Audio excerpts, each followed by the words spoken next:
UP उपचुनाव से जुड़ी ये बड़ी खबर। सीएम योगी आदित्यनाथ चुनावी प्रचार प्रसार के लिए जाएंगे, कई जनसभाओं को भी सीएम संबोधित करने वाले हैं। तो ये बड़ी खबर, कटेहरी, मिर्जापुर और कछवा में चुनावी सभा करेंगे, प्रयागराज के कोटवा में भी चुनावी प्रचार प्रसार करेंगे। तो आने वाले दिनों में उत्तर प्रदेश में विधानसभा के उपचुनाव होने और इसी को लेकर के एनडीए प्रत्याशियों के लिए वोट की अपील करने खुद मुख्यमंत्री पहुंच रहे हैं।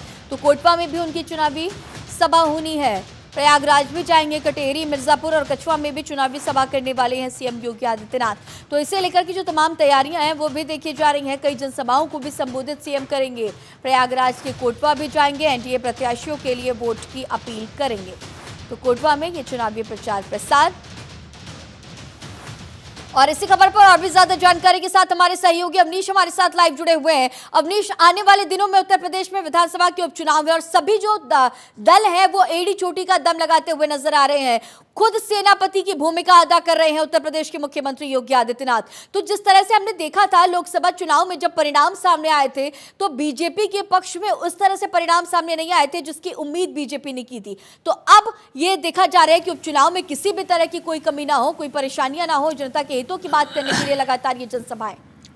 जी बिल्कुल, देखिए मुख्यमंत्री योगी आदित्यनाथ लगातार उपचुनाव को लेकर विधानसभा क्षेत्रों में दौरा कर रहे हैं और अभी तक उन्होंने 6 विधानसभा क्षेत्रों में जनसभा की है। उसके बाद आज 3 जनसभाएं हैं। अगर आज बात करें तो आज मझवा में, कटेहरी और फूलपुर 3 विधानसभा क्षेत्र हैं जहां पर उपचुनाव होना है, जहां पर मुख्यमंत्री योगी आदित्यनाथ आज जनसभा करते हुए नजर आएंगे। तो साफ है कि मुख्यमंत्री जहां भी जनसभा कर रहे हैं वहां तस्वीर निकलकर सामने आ रही कि लगातार वो समाजवादी पार्टी को चुनौती देते हुए नजर आ रहे हैं। लगातार जो आरोप प्रत्यारोप का दौर है वो शुरू हो चुका है और बयानबाजियां तेज हो चुकी हैं। वहीं अगर मुख्यमंत्री की बात करें तो वह समाजवादी पार्टी के जो कार्यकाल रहा है उसमें क्या स्थिति रही है उसकी तस्वीर जरूर पेश कर रहे हैं और उन्होंने अखिलेश यादव पर भी कटाक्ष किया कि अभी वो परिपक्व नहीं है, अभी वो बालिग नहीं हुए। तो साफ है कि इस तरीके का बयानबाजी कहीं ना कहीं ये दर्शाता है कि विपक्ष का जो मनोबल है उसको तोड़ने का काम और जनता का भरोसा जीतने का काम तो लगातार अलग अलग मंचों पर देखा जा रहा है। और मुख्यमंत्री योगी आदित्यनाथ सिर्फ उत्तर प्रदेश में नहीं, जबकि झारखंड और महाराष्ट्र में विधानसभा चुनाव हो रहा है, वहां भी उनकी डिमांड सबसे ज्यादा है और वहां भी उनके बयानों की चर्चाएं हो रही हैं।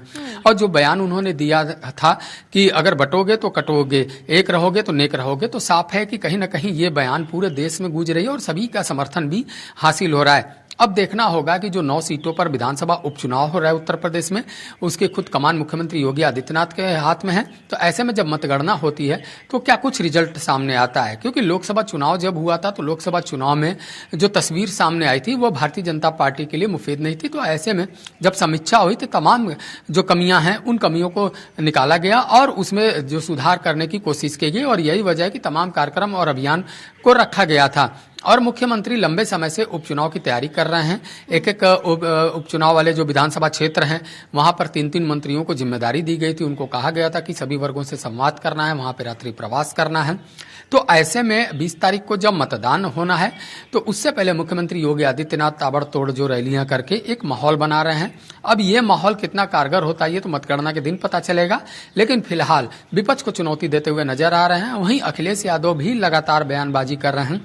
अखिलेश यादव भी अब कह रहे हैं कि जो ये सरकार बची है अब इसकी उल्टी गिनती शुरू हो चुकी है, उपचुनाव में ये हारेंगे और 27 के में जो तस्वीर है वो नई तस्वीर देखने को मिली।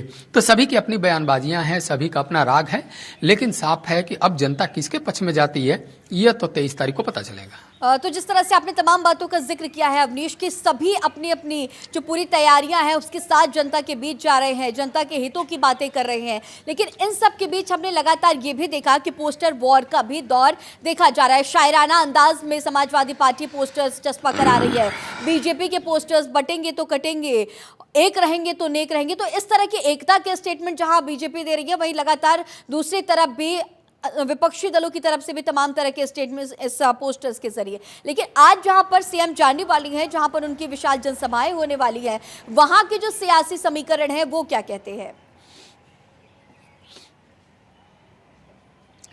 जी बिल्कुल, देखिए अगर उपचुनाव की बात करें तो उपचुनाव में जितनी भी 9 सीटें हैं उन 9 सीटों में अगर कहा जाए तो 50-50 का मुकाबला है, क्योंकि पिछले विधानसभा चुनाव में देखने को मिला था कि कुछ सीटों पर समाजवादी पार्टी को जीत हासिल हुई थी और समाजवादी पार्टी का अच्छा वहां पकड़ भी है।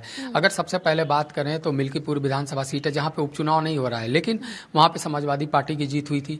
उसके बाद अगर कटहरी की बात करें तो कटहरी में भी समाजवादी पार्टी की जीत हुई थी। वो पिछड़ा क्षेत्र है, वहां पे जो कुर्मी बाहुल्य एरिया है वहां पर मुख्यमंत्री योगी आदित्यनाथ चूंकि आज जाने वाले भी हैं तो एक तरीके से वो पूरी तरह माहौल बनाने वाले हैं, लेकिन कहीं ना कहीं उत्तर प्रदेश में जातिगत जो समीकरण है वो हावी रहते हैं और यही वजह है कि भारतीय जनता पार्टी संगठन की तरफ से जो पूरी तरह जातिगत समीकरण को भी देखा जाता है, क्षेत्रीय समीकरण को भी देखा जाता है, उसी आधार पर प्रत्याशी का चयन किया जाता है और यही वजह है कि भारतीय जनता पार्टी ने इस बार प्रत्याशी चयन में फूंक फूंक कर कदम रखा है और जहां पे जातीय और क्षेत्रीय समीकरण पाया गया है वहां पर उन प्रत्याशी को उतारा गया। उसके बाद आज फूलपुर में भी मुख्यमंत्री योगी आदित्यनाथ की वहां पर जनसभा है। फूलपुर भी कहा जाता है कि जो ओबीसी जिधर चाहेगा वो उस पार्टी की जीत होगी और इसी के तहत अगर देखा जाए तो गाजियाबाद हुआ, चाहे वह कुंदरकी हुआ, सीसामा हुआ, तो ऐसे सीटें हैं जहां पर समाजवादी पार्टी और भारतीय जनता पार्टी के बीच में सीधा मुकाबला देखने को मिलेगा और यही वजह है कि मुख्यमंत्री योगी आदित्यनाथ लगातार हिंदुत्व को